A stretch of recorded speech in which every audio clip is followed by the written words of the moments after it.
বাঙালি মেয়ে যখন Korean recipe try করে তখন ঠিক এমনই হয়। কি ভাবছো খারাপ হয়েছে?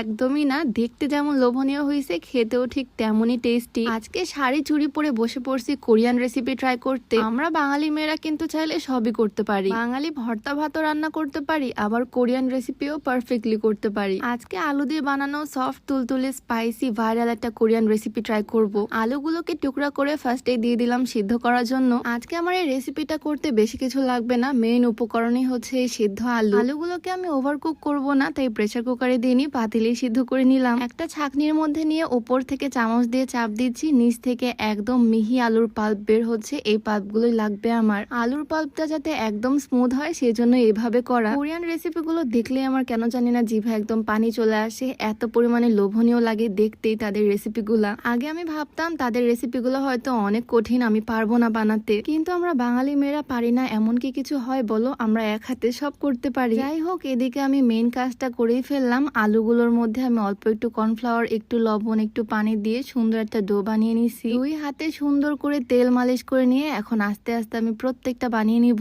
আমি যে আজকে এই কোরিয়ান রেসিপিটা বানাচ্ছি, এইটার নাম যে কি কোরিয়াতে আমি সেটাই জানি না। নাম জেনে আর কি হবে, জিনিসটা খেতে মজা হলেই হবে। আমার কথা বলতে বলতে এদিকে আমার শেপ দেওয়া হয়ে গেছে। এগুলো কিছুটা মাশরুমের মতো শেপ হচ্ছে। হাত দিয়ে বল করে দেন মিডিলে আমি বোতলের মুখ দিয়ে এভাবে চেপে দিচ্ছি, তাহলে সুন্দর ডিজাইন হয়ে যাচ্ছে। এত সফট আর নরম এগুলো, একদম তুলতুলে। আমি এক এক করে অল্প অল্প করে নিয়ে সবগুলোই বানিয়ে নিচ্ছি। এখন এগুলোকে মজা করে রান্না করব। আর ভিডিওর মাঝখানে একটু বলে রাখতে চাই, অনেকে আমাকে বলো আপু ওয়েট গেইন নিয়ে, ওজন বাড়ানোর জন্য কিছু একটা সাজেস্ট করো। তাদের জন্যই মূলত এই কম্বোটা। এই দুইটা প্রোডাক্টের কম্বো একদম ম্যাজিকের মতো কাজ করবে। এই কম্বোটা মূলত চাপা ভরাট করে মুখের রুচি কমায় আর ওজন বাড়াতে এক্সট্রা ক্যালোরি যোগান দেয় শরীরে। আর মেইন কথা হচ্ছে প্রোডাক্টগুলোতে কোনো রকমের সাইড এফেক্ট নাই, কারণ এটা 100% সেফ, বাংলাদেশের বিএসটিআই কর্তৃক অনুমোদিত।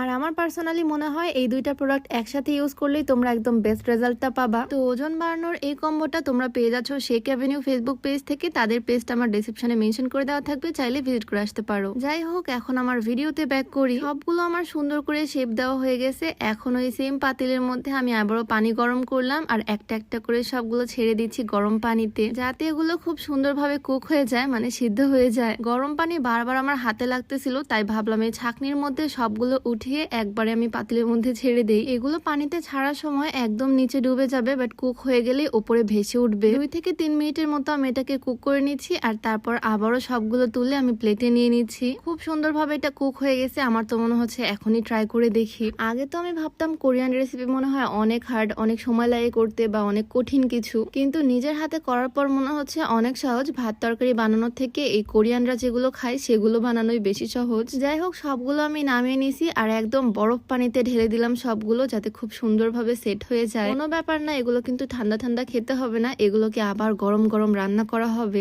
একদম স্পাইসি মশলা দিয়ে। কোরিয়ানরা স্পাইসি জিনিসটা একটু বেশি পছন্দ করে, তাই না? তো মেইন রান্নাটা করার জন্য আমি চুলায় কড়াই বসিয়ে দিলাম আর তারপর দিয়ে দিলাম অনেকটা তেল। এখন ঝাল ঝাল মশলাটা বানিয়ে নিব। আর হ্যাঁ, তার আগে তোমাদেরকে একটু বলে দিই, আজকে আমি যে সুন্দর শাড়িটা পরে আছি, মানে এই সুন্দর নীল শাড়িটা আমি নিয়েছি ফাল্গুন ফেসবুক পেজ থেকে। এত সুন্দর কালারটা, মানে খুবই সুন্দর ফুটতেছে এই কালারটা, যে কাউকে পরলে অনেক সুন্দর লাগবে। আর শুধু কিন্তু শাড়ি না, ওর জন্য একদম ম্যাচিং একটা পাঞ্জাবিও আছে। মানে এটা হচ্ছে একটা সুন্দর কাপল সেট। শুধু এটা না, আরো অনেক সুন্দর সুন্দর শাড়ি, কাপল সেট, শাড়ির সাথে ম্যাচিং ব্লাউজ, সবকিছু তোমরা পেয়ে যাবা তাদের পেজে। ফাল্গুন পেজটা আমি ডেসক্রিপশনে ট্যাগ করে রাখবো, তোমরা চাইলে তাদের পেজটা ভিজিট করে আসতে পারো। যাই হোক, আমার রান্নাতে ব্যাক করি। আমি কয়েকটা মরিচ নিয়ে নিয়েছি, এগুলোকে ভেঙে ভেঙে একদম চিলি ফ্লেক্স বানিয়ে নিচ্ছি। আর চুলায় যে তেলটা গরম করতে দিয়েছিলাম তার মধ্যে আমি কুচি করা রসুন দিয়ে দিলাম, আর যে চিলি ফ্লেক্সটা বানাইছিলাম সেইটাও দিয়ে দিলাম পুরাটাই। সবকিছু একসাথে একটু নেড়ে চেড়ে তার মধ্যে দিয়ে দিলাম একটু লবণ, একটু মধু, চাইলে এখানে চিনিও অ্যাড করা যাবে, বাট আমাদের বাসায় যেহেতু মধু ছিল তাই মধুটাই অ্যাড করলাম।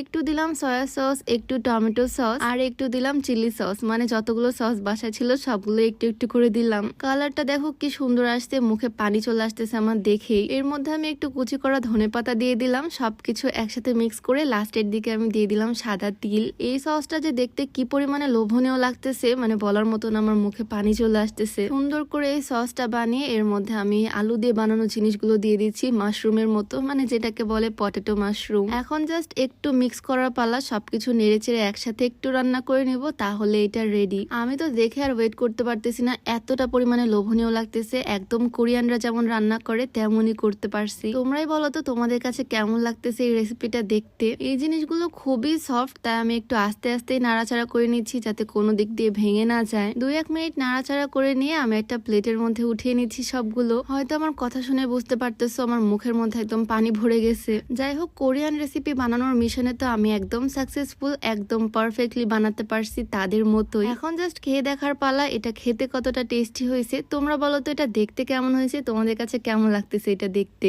আমার তো খুব মন চাচ্ছে এখন এটা টেস্ট করে দেখতে, বাট আমি আগে আমার হাজবেন্ডকেই দিলাম, ওকে দিয়ে আমি সব সময় আগে টেস্ট করাই সবকিছু। আমি অধীর আগ্রহে ওয়েট করতেছি কি বলে ও এটা খেয়ে সেটা শোনার জন্য। এদিকে দেখি ও মা পুরাটা ও মুখের মধ্যে একবার ঢুকিয়ে নিছে প্রথমে, তারপরে আমি ওকে বললাম একটু আস্তে ধীরে খাও। ও খাচ্ছে আর আমার মুখের মধ্যে এদিক দিয়ে বন্যা বয়ে যাচ্ছে। ও তো এটা অনেক পছন্দ করছে, আমিও একটু খেয়ে দেখলাম এখান থেকে। একদম নরম তুলতুলে, সফট, স্পাইসি, মিষ্টি, ঝাল, মানে একদম পারফেক্ট একটা রেসিপি বানাতে পারছি। আর খুবই সহজ এটা বানানো, আমি তো নেক্সট টাইম আবারও ট্রাই করব। তোমাদের কাছে কেমন লাগলো অবশ্যই জানিও। দেখা হয়ে যাবে নতুন কোনো ভিডিওতে। সবাইকে আল্লাহ হাফিজ।